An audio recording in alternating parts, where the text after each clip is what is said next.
Bonjour tout le monde, j'essaie de bidouiller quelque chose pour vous amener ce ressenti euh, après les énergies de cette lune en Verseau, ce qui a pu se décliner à la suite de cette pleine lune qui était assez, on va dire, pas perturbante, mais qui ramenait plein de remous et qui fait encore son travail, je pense. Hein, on est encore en plein dedans.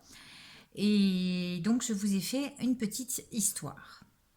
La petite histoire, j'espère que vous voyez suffisamment. Je regarderai après. Alors, est-ce que vous allez me voir? Je n'en sais rien. Je pense que vous voyez. On verra ça après. Je suis navrée, j'ai trouvé que ça comme solution. Donc en haut, c'était le point d'exclamation à l'envers et je vous disais qu'il y avait une voie toute tracée vers ce point de lumière. Ce point de lumière, c'était la lune présente pendant la lune en Verseau, avec tous les fragments euh, qu'elle supposait apporter et qui nous mettaient en éclipse sur certains de nos schémas, qui éclipsaient aussi des choses euh, qui n'avaient plus rien à faire ici. Et donc, elle venait nous montrer la voie. Voilà. Donc, cette voie montre qu'il se passe quelque chose d'assez soudain. Inattention peut-être devant les miroirs du labyrinthe, le labyrinthe qui est ici. Toutes ces facettes, quand vous êtes dans un labyrinthe, il y a plein de facettes de soi-même qui ressurgissent avec de vieux souvenirs, mais aussi j'ai pu constater que cette case peut représenter la règle des rêves qui nous emmène au-delà du cadre du présent, au-delà d'un cadre quotidien et qui est un peu surdimensionnel, quoi. Hein, on est on va dans des sphères qu'on ne maîtrise pas. D'où l'idée de contacter nos rêves. Et donc c'est ça, c'est assez bizarre. Ça peut être aussi des cauchemars qui viennent nous éclairer à coups de, alors, à coups de tonnerre, mais aussi nous réveiller ou réveiller quelque chose en nous. L'été amène le tonnerre, les orages, des orages aussi au fond de nous. Mais en même temps, ça nous permet de comprendre ce que vient faire la clé ici.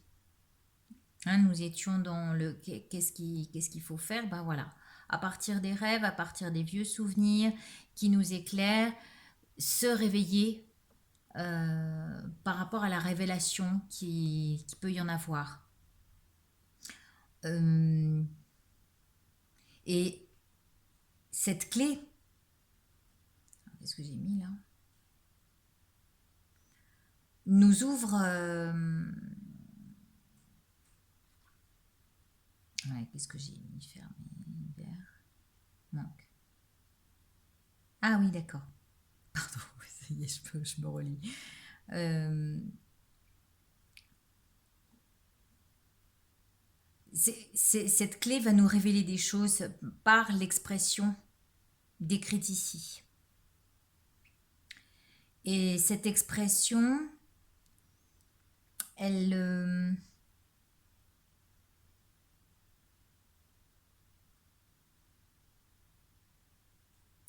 elle anime, cette expression, elle anime le jeu qui est en nous.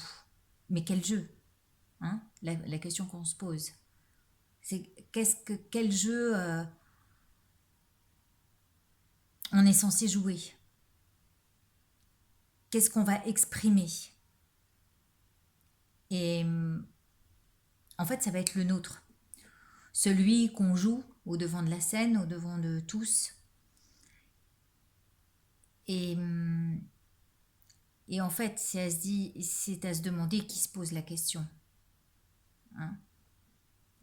Est-ce notre ego qui a envie de s'exprimer et le E qui est là-haut? Est l'ego du devant de la scène et qui s'exprime là avec une certaine colère, un certain rentre-dedans. Et parce que veut faire l'ego? Il veut toujours, par rapport à l'orgueil, hein, c'est une grosse partie de l'ego ça, il veut toujours se défendre. Et par rapport à ce qu'il leur amène, pardon, en arrière, à ses vieux rêves, à ses vieux schémas, il va vouloir se défendre et c'est l'ego qui va mettre en avant pour dire mais regarde moi de quoi je suis capable en cette période-là. Ça c'est le soleil qui était très très présent. Et en même temps, l'expression de la féminité, l'expression de la lune aussi, hein, puisque on est plus réceptif au moment de la lune, d'où la femme représentée ici. L'expression nous dit chut, rabaisse, rabaisse ton caquet, essaye d'éviter de trop en faire et exprime-toi autrement parce que il y a d'autres possibilités. Il y a aussi, alors derrière tout ça, il peut y avoir une histoire de couche-aérie. Hein. Cette femme qui reste accrochée au barreau du lit, euh, qu'est-ce qu'elle a de mieux à faire? De rester accrochée à ça, et au final, elle se met carpette. Hein. Ici, vous avez le tapis de lit, et elle se met carpette devant. Il y a une espèce de soumission, et l'éclipse, c'est un peu ça, c'est-à-dire que la Lune est obligée de se soumettre à ce qui se produit. Et on s'accroche à des choses qui n'ont pas lieu d'être au lieu de mettre son corps en mouvement, comme je le disais, et de partir devant les obstacles et de franchir les obstacles et marcher dans la montagne. Voilà ce que j'y verrais. Donc si c'était qu'une histoire de coucherie qui nous tient au barreau, vous imaginez, hein, c'est un peu... je vais le dire ou je vais pas le dire. C'est... comment on les appelle? Les... je n'ai même pas le mot. Oh bah alors, vous le retrouverez tout seul, hein, ceux qui sont... Sadomaso, oui, c'est bien là. Donc on est attaché au barreau du lit, et on se fait flageller. Est-ce que c'est ça l'histoire? Est-ce que c'est ça de se mettre carpette? Non. Hein, l'expression, là, elle est tout autre.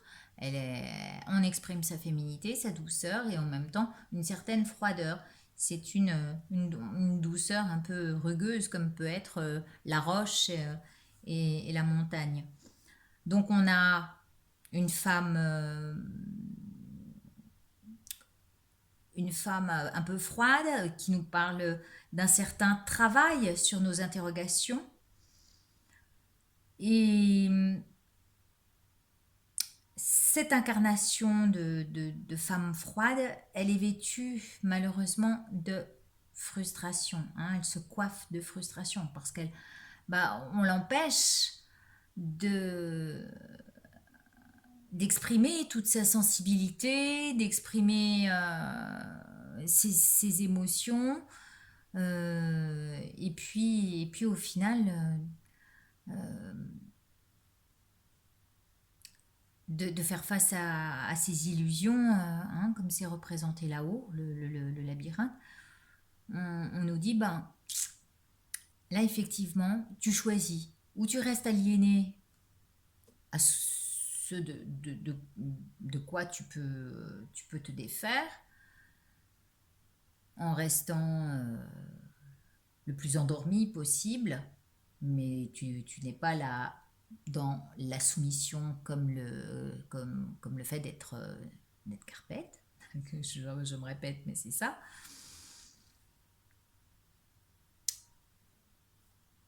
Mais plutôt, voilà, se diriger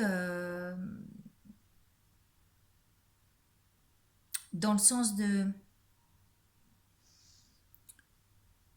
mettre la clé sous le tapis, voilà, laisser tomber, renoncer et étouffer l'histoire de cette manière-là. Bon, en même temps, on sait très bien qu'en mettant les choses sous le tapis, un jour ou l'autre, cela revient. C'est-à-dire que quand on est obligé de nettoyer sous le tapis, hein, on sait que on retrouve ce qu'on avait voulu y cacher. C'est pour ça que d'ailleurs, tout ressort en ce moment. Peut-être que justement, ça nous dit, bah, t'as la clé, tu le savais, tu savais qu'il fallait lâcher ce barreau, tu savais qu'il fallait te décrocher de ça, et pourtant, tu restes accroché. Et pourquoi? Parce qu'en fait, la clé, elle était là, mais tu l'avais planquée sous le tapis. Et aujourd'hui que tu fais le ménage, bah, tu la retrouves, cette clé. Mais qu'est-ce que t'en fais? Voilà. Qu'est-ce qu'on va faire de cette clé? Eh ben, on ferme la porte et on va faire du chemin, on va franchir les obstacles de la montagne, que représente la montagne. On va faire une belle randonnée. Alors, je vais finir sur cette note. Euh, et puis, on va affronter ce qui est resté en relation gelée. Hein. Là-haut, si vous avez les cimes de la montagne, il y a encore sur les plus hautes montagnes de la neige qui reste accrochée, du moins, bon, avec le réchauffement climatique peut-être moins, mais quoi qu'il en soit, ces relations gelées doivent définitivement fondre et disparaître, hein, comme la clé, sortir du dessous du tapis et venir ouvrir d'autres portes. Donc l'hiver marque aussi de s'y préparer parce que cet hiver-là montre qu'on va sûrement être dans une période de manque. Souvent l'hiver, on manque de chaleur, on manque en général, c'est pas en hiver qu'on sort ou qu'on va chercher à faire des rencontres. Hein, l'hiver, on a plus envie de rester dans son refuge, dans sa maison.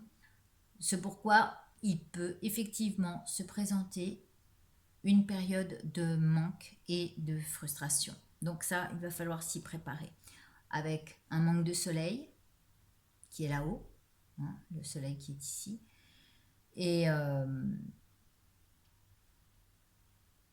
comme je le disais, ce chapeau, une fois que vous avez compris ce qui vous manque, bah, vous saluez puisque vous dites, ça y est, je sais ce qui va me manquer, de toute façon c'est probable, je m'y prépare.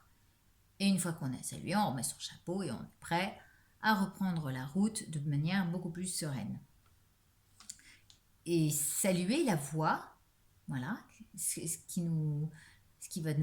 qu'on va rencontrer sur la voie de manière tout à fait inattendue, parce qu'on peut avoir quand même des choses imprévues qui se présentent et qui amènent des exclamations, des choses plutôt jolies. Oh bah alors là, de l'étonnement. Et voilà, ce E avec le point d'exclamation peut signifier le fait que vous vous exclamiez et que vous vous étonniez devant ce que cela va vous révéler, ce que vont vous révéler vos miroirs, vos rêves, qu'est-ce que vous planquez encore sous le tapis et tout ça. C'est un petit travail qu'on va avoir à faire jusqu'à l'hiver et qui nous mène sur la voie. Voilà. J'espère vous avoir suffisamment éclairé. Si je devais regarder un peu plus, on va dire que voilà, l'expression présente au centre doit faire preuve de douceur et d'élévation, hein, qui nous élève vers la lumière et vers notre divinité intérieure. Voilà. Maintenant, je suis là aussi pour vous dire que je m'absente. Je parlais de randonnée, bah oui. Je pars du 10 au 26. Je pars d'abord faire une retraite bouddhiste sur les quatre nobles vérités. Peut-être que je vous enverrai des petites images, une petite vidéo de là-bas. Et, euh, et je suis ravie d'y aller. Je vais du côté de Montchardon, dans un centre qui s'appelle Karma Mingurling. Je pars du 10 au 15 et ensuite je rentre juste 3 jours pour repartir du 18 au 25 dans une période de jeûne complet. Donc pour une semaine, je vais jeûner, boire que de l'eau et de la tisane. Voilà, pour reprendre la pêche et puis toucher. Je pense que j'ai une expérience spirituelle à, à, à effectuer et à la suite des quatre nobles vérités, des enseignements que je vais prendre à Montchardon, que je vais suivre du moins, eh bien, je pense que je serai bien prête pour revenir vous voir. Je ne ferai donc sans doute pas, puisque je ne sais même pas quand est-ce qu'elle arrive, les énergies de la nouvelle lune. Voilà. Je ne serai pas là. En tous les cas, je vous souhaite à tous un beau mois d'août. Pour les 77, eh bien, vous le savez, on les attend en début septembre, si tout va bien. J'espère qu'ils vont pas me faire de... Non, tout va bien aller. C'est normal, ils sont en vacances, voilà, tout le monde a besoin de repos, on va être conciliant, patient, et voilà, plein de positivité, bon, plein de positifs, voilà. C'est comme ça rassemble ce que je voulais dire. Je vous embrasse très fort et prenez soin de vous. À bientôt. Au revoir. Ah non, il faut que je vienne là-haut. Oh là là.